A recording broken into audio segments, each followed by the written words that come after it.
Hi and welcome to another gaming video, and in today's video, well, if you've been following my channel, you'll know that a few months ago I bought a very trashed original Nintendo DS. So trashed, I'm not sure how it works, but it does. And I've decided to turn it into a Game Boy Macro XL because the casing, well, especially the top casing on the top half of the DS was so badly destroyed. It would need a reshell and I didn't want to spend any more money doing it. So I've turned it into a Game Boy Macro XL. I used the Lightbar method, which I've used for Game Boy Macros using DS Lights, but this is the first time I've done it with an original DS, and this is my process. So the first part of this mod is to dissect the screen. So take a screwdriver and just wedge it in. It's clipped in with little metal clips. Don't worry if you damage any of the parts because you don't need any of the screen for this mod. So you take the front casing off, get rid of that. Then you can take off the back end of the screen.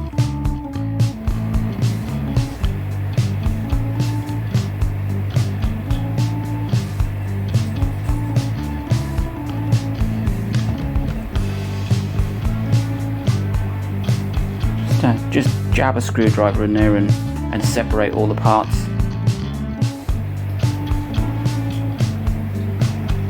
Okay, so once you've got it open, you don't need that bit of paper, you can get rid of that. There's a small plastic sheet, you can just pop that out. And then you've got the Lightbar ribbon.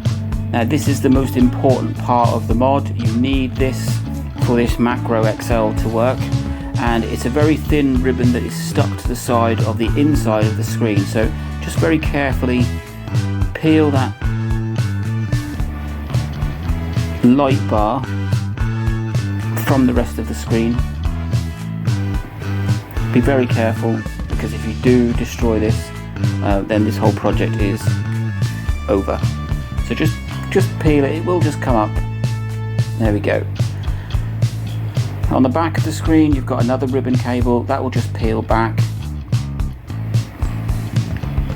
Don't worry about this one because you don't need it. Now you can just peel the big ribbon cable off the front of the screen, and you don't need the rest of the screen, so you just need to keep hold of what you've got. We're going to try just test this board out, make sure I haven't damaged any of the ribbon cables when dissecting the screen, and this is it, it works. So this light bar here is what fools the DS into thinking it's got a top screen.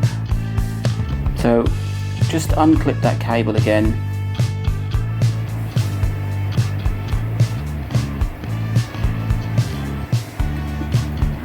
take the old cable out.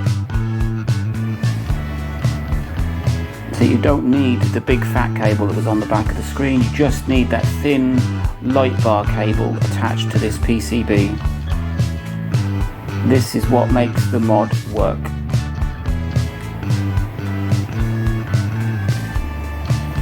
So for now we're just going to disconnect the flex cable and keep this board and light bar somewhere safe. And now we're going to start taking the bottom half of the DS apart. So first of all, take the battery door off.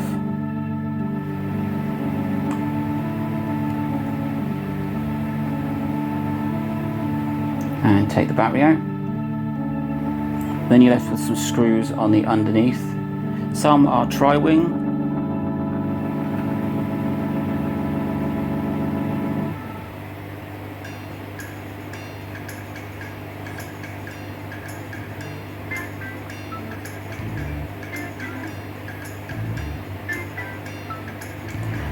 And some of them are normal Phillips.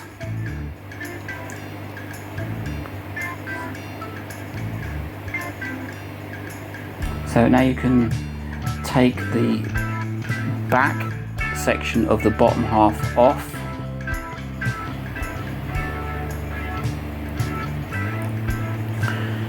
Now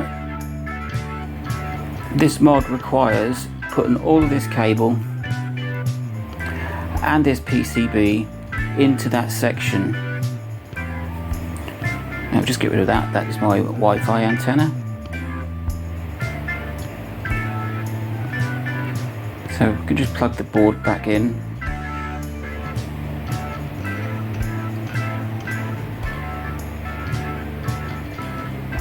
And the whole flex cable and PCB needs to go in underneath that section there. And it's not going to be an easy task. There isn't a lot of space in there, but it should work. Just sort of cram it all in, and that is essentially what we're going to be doing. So if we take a look at the bottom case, we can get rid of these supports on the inside. That will give it a bit more space for your cables. I'm going to quickly look underneath the motherboard, because when you do a DS Lite macro, you put the light bar underneath the bottom screen.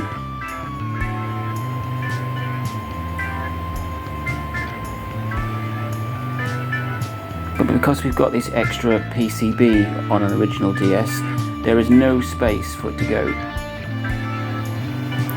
So we will remove the stylus housing as well. You're not going to need the stylus. And that will give you a bit of extra room underneath the bottom casing. Take out this screw from the Game Boy Advance slot, but keep hold of it.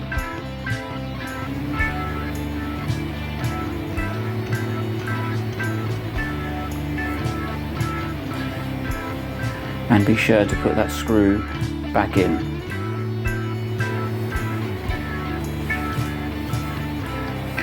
So I'm now going to go and trim these legs and make some space inside.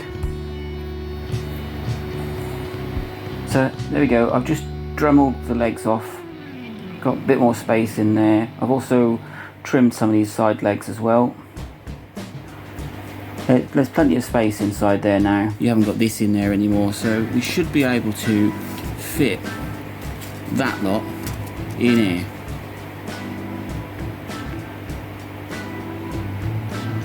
So we don't need the top taken off, so we can put the motherboard and the bottom screen back in the casing.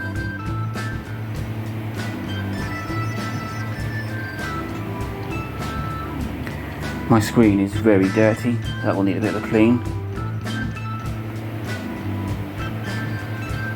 So it just sits back in. Just be careful not to knock the screen cables. So once it's all back in place, we can put some of the screws back in. You can get one in that side and one that side. And then we've got to try and fit this lot in there. It's got to go in here. So this is the ribbon, this is the Lightbar ribbon that you can't damage. So I'm going to use some Captain tape to try and wrap some of this. It's a bit thin, but it will do. And it will protect the board from shorts, because it will essentially be touching the rest of the board on the other side. So just take some strips of Captain tape. First of all, we will try and get some Captain tape on the back of the light bar, just to protect that from shorts.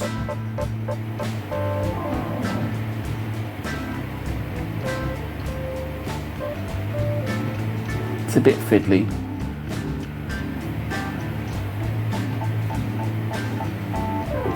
So then we can then fold that over and just kind of put it there.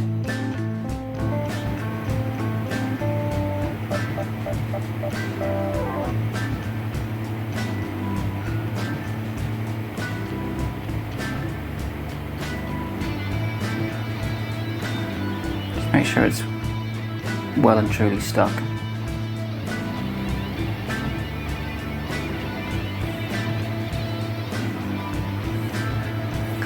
So take some more Captain tape, we're going to use quite a bit of it, and tape the light bar into place, just fold it round, be very careful with this, and just sort of tack it into place.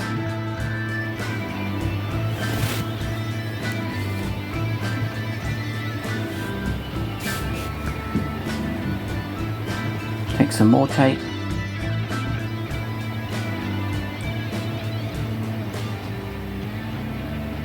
just make sure that light bar is well and truly stuck to the PCB.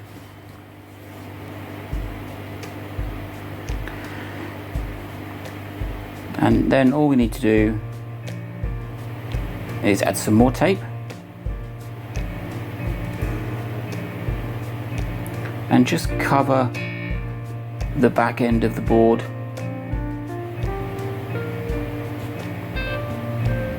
And this tape is fantastic. It's electrical insulation tape, and you find it inside a lot of electronics. Try and avoid the connector.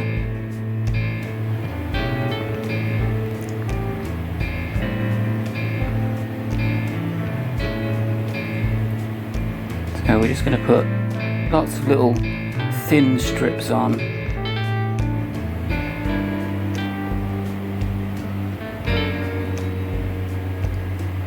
If you've got thicker tape, then it might take less for you. But I've got like 5mm Captain tape.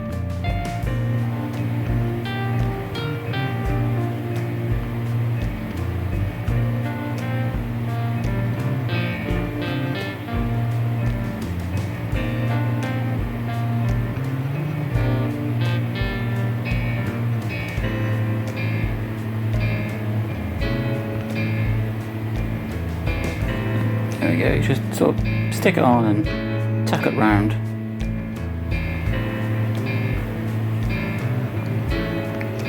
Put a little strip on the front, as you can see here.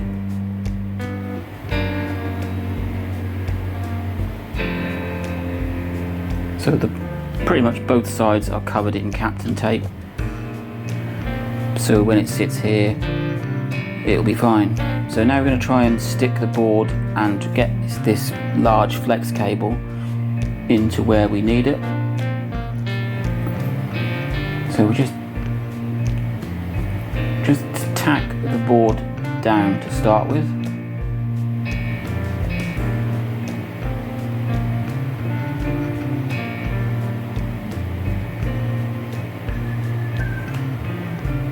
And we just try and gently fold the flex cable. So we don't want to flatten the flex cable because that could damage it, but we want to fold it into place.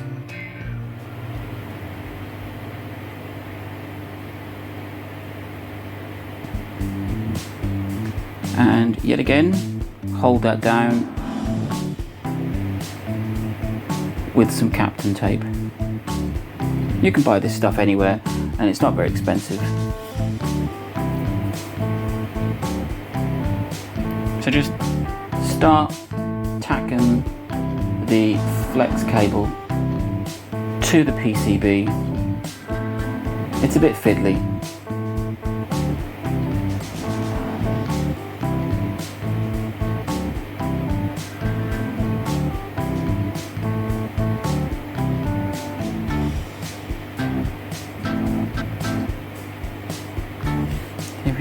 You can flatten it sort of into a bit of a bunch of cable.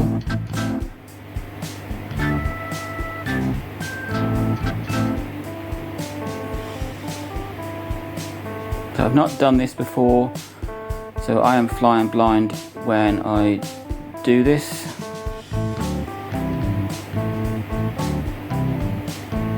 But it's the only way I thought of getting this cable where it needs to be.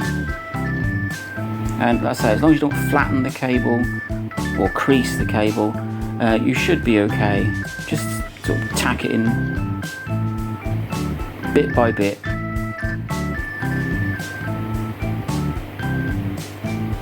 And it should hold.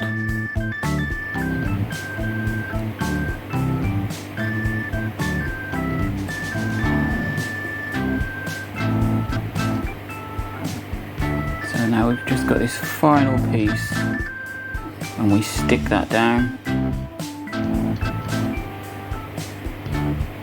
And voila!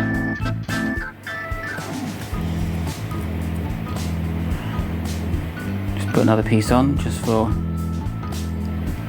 good measure.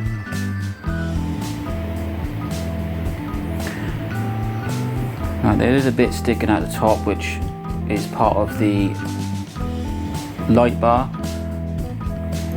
So we can just put an extra bit of tape on there and tack that down. It's a very fiddly job and the cable will ping up in places, but if you put enough tape on, it will stay down. That is what we should be looking at. Oh look, that end of the light bar has just popped up again. Just stick it down, be very gentle with the light bar, and now we should be able to get the back on.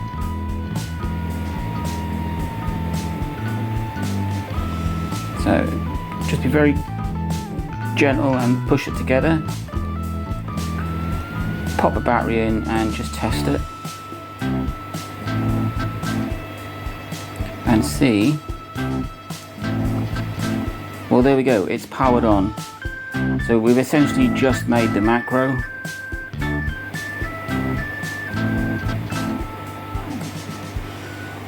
But we need to obviously put the casing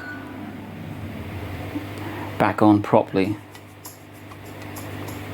So put some screws in. We're going to do the battery compartment screws first, because that's the side we didn't touch at all.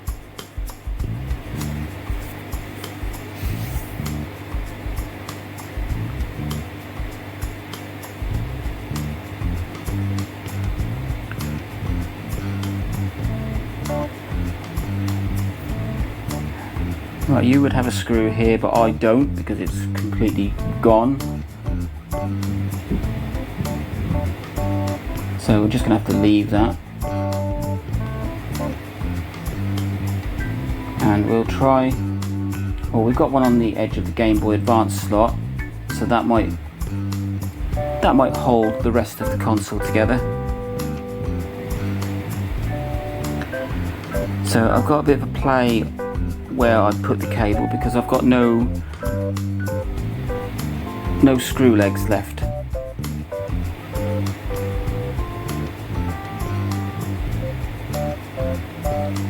For now I'm just going to use a bit of Captain tape to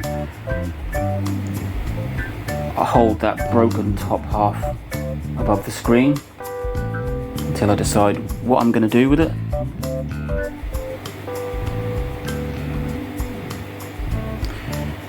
And we just pop the battery back in and the battery door, and just screw that down, and we have a Game Boy Macro XL. It works. It may not be the prettiest, but it works. So the battery's been taken out, so it needs resetting. So we'll call this console Macro XL.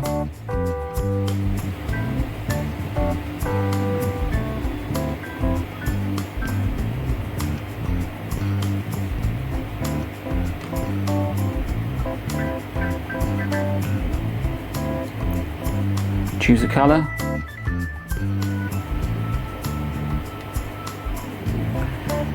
Set the date.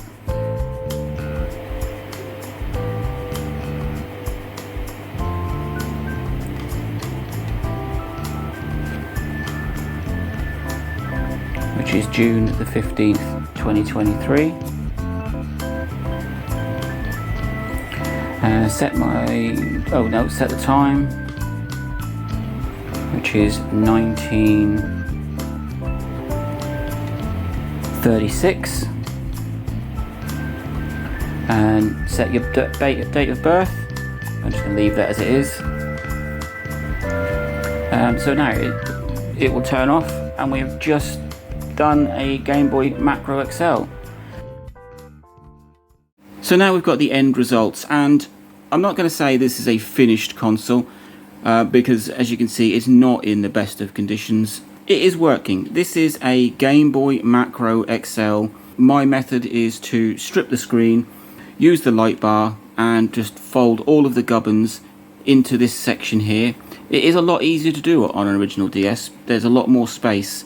You can just sort of cram it all in there. There's no speaker in this, so I've got no sound, but you do have the headphone socket, so you can still hear it if you need to. But that's enough of me rabbiting. Let's take a look at the console, see if we can get a game to play.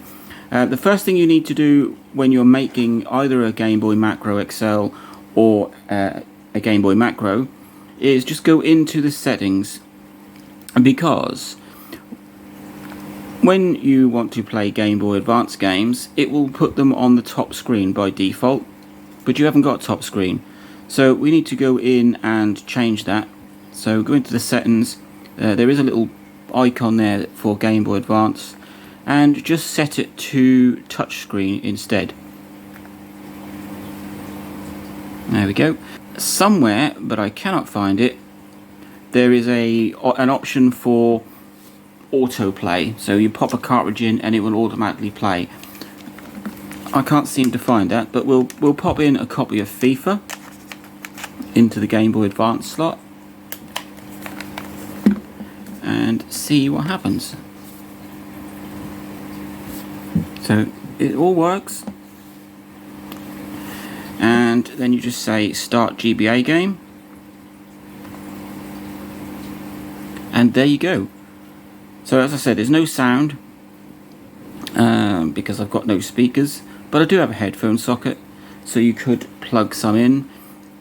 I'm just going to quickly take this out of shot and plug it into my stereo so you can hear that there is some sound. You do get some sound, so I'm sure you can hear that. So you've got working sound out of the headphone socket. You can plug it into a stereo or headphones, and there you go. You've got a working Game Boy Advance made out of an original Nintendo DS. So let's try a different game. I've got a bootleg copy here of Zelda Link's Awakening DX. It was a Game Boy Color game, and they've put it onto a Game Boy Advance cartridge.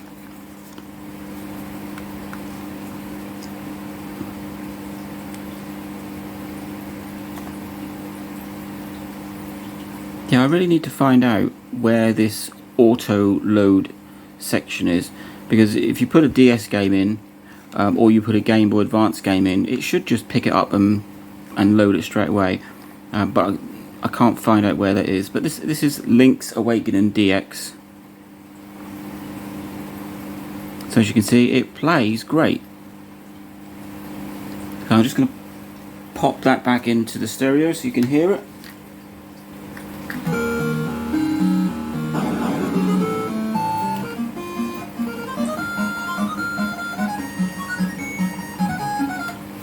So there you go. That after quite some time of having this console, I bought two of these DS's. One of them was okay. This one was absolutely shot. The plastics around it were broken on the top half of the screen. Half of the top screen was missing, or half the top plastics on the screen was missing in the first place. I'm surprised that it worked at all. The flex cable for the top screen was torn, so I needed a new one of those, and you need one of those to connect to the top screen anyway. So the only purchase I made was a flex cable. Then you saw in the video that I destroyed the screen. You completely take the screen apart and remove everything. You don't even need this cable, which is part of the top screen, and all you need is that little light bar. You attach it to the PCB that normally the top screen would attach to, and if you can manage somehow to get it in the case, this is a fantastic no solder method. Now I have to give shout out to, I think it's GameMobs, who gave me the idea in the first place. He made a Game Boy macro out of a DS Lite using the same method, just needing to keep that light bar intact. I've made quite a few DS Lites into Game Boy macros, but this is the first macro Excel that I've done. I've always been a fan of the original DS. They just seem to have a bit more chunk to them. So there you go. That is how I have made a Game Boy macro Excel. No soldering required at all. Your method, or you might need some slightly different processors, because well, mine was in very poor shape, so you'll need a bit more instructions on how to take the top screen apart and etc. But that is a very easy method to make a Game Boy macro Excel. If you're not a person who can solder like myself, then it's a great method. So there you go, Game Boy macro Excel. So I decided that I wasn't going to resell it, because original DS parts are expensive and I didn't want to spend any more on this project. So I was just going to tidy it up, clean it up, and try and make it look as best as possible. So off I went.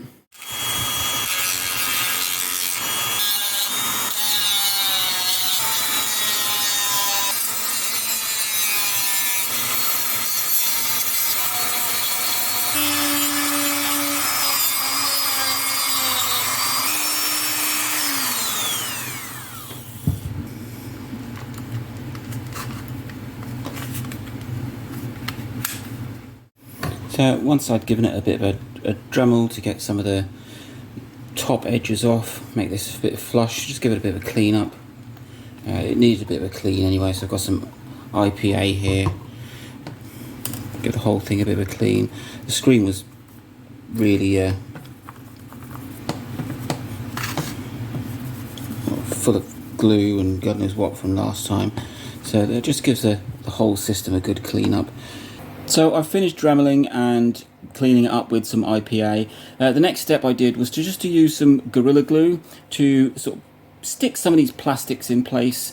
This one particularly, as you saw earlier in the video, was just flapping around. It is now stuck on there tight. Gorilla Glue is fantastic. I've also used it to fill in some of the cracks on the plastics. I will be cleaning it up. I also did a bit of dremeling to take off the hinges. It gives it a bit more of a smooth feel for when I don't really know, to be fair, what I'm going to use to make it look a bit more presentable, but you don't want no hinges in the way. One thing I forgot, well, I didn't actually forget, but I can't ever remember, and earlier in the video I couldn't remember how you got a DS to auto boot a game. So when you turn mine on, it would go and load the DS screen, which is pointless because, well, you've got a Game Boy Advance here, and you really only want to play Game Boy Advance games, and you want to boot straight into it. A bit like this. So you plug a game in, and you turn it on, and it boots straight into the Game Boy logo. That is what you want. There is a setting for that in the system settings, which, for the life of me, I can never remember where it is, but I'm going to show you, because I've already changed mine. So without a cartridge in, it will still boot to this menu screen here, and if you go down to the system settings and you go into, well, the spanner icon. Now where you set the top and bottom screen is here. This is the Game Boy Advance icon, and if you go up to this icon here, which I always assume is some kind of exit icon, can't even really sort of tell you what it is. It just looks like a door with an arrow pointing to it. This is what they use for the auto and manual loading screen. So if you've got it set to manual mode, then it will always bring up the DS screen beforehand, whether you've got a DS game or a Game Boy Advance game in. What you really want to do is set it to auto mode. Now if it's got a DS game or a Game Boy Advance game in, it will boot automatically to it. Just set it to auto mode. There you go, system setup or system startup is set to auto mode. Come out of it. Every time you come out of the system settings, it will shut down the system. And then whenever you plug a game in, let's just plug a different one in just for the hell of it. So this is my bootleg copy of Zelda DX. So as soon as you turn the system on with a game in, it boots automatically into it. And that is great. That is what you want for a Game Boy Macro or Macro XL. You want game boot mode set to auto, and you want to set the Game Boy Advance settings to use the bottom screen. I am going to decide what I'm going to do to try and sort of smarten this up a little bit.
So I have finally finished my Macro XL project, and after I'd done all the dremeling and gluing and putting it all back together, it wasn't in the greatest of states.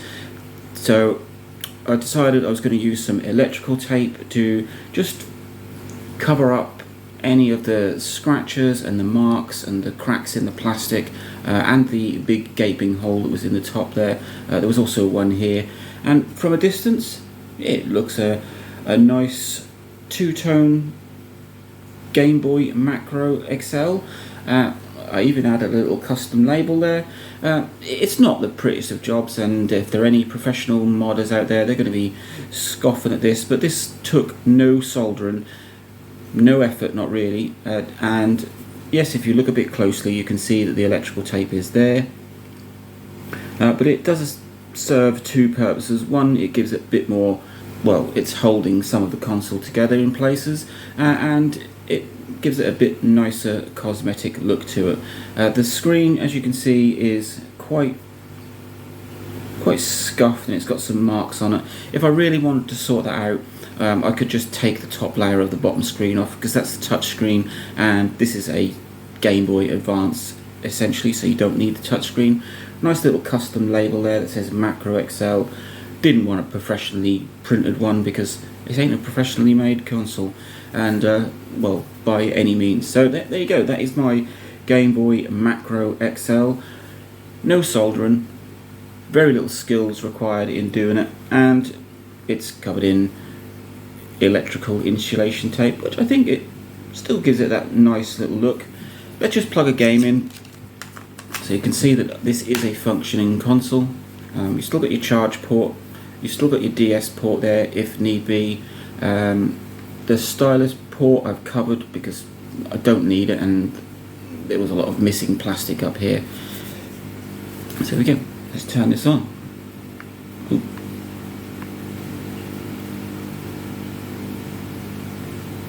And look at that, a fully functioning Game Boy Macro XL, and it's fully playable. I mean, it's like I said, the screen isn't in, if you tilt it in certain lights you can see that it's quite scuffed, but when you're playing it, it doesn't really cause an issue at all. And that is it. After a very long process of not knowing what I was going to do with it, do I restore the whole DS to its original state, or do I make a macro, and then not knowing how to get around fixing all of the damage to the plastics, this is what I've come up with. So this is my Game Boy Macro XL. There's no soldering in required, there's just not much to it.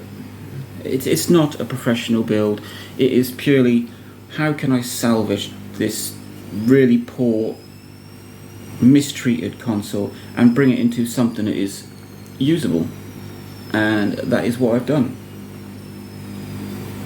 I'm just going to pop another game in there. And so this is Zelda. Let's have a look at this.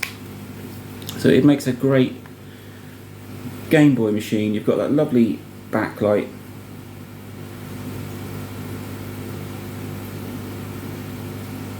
and what a great little console.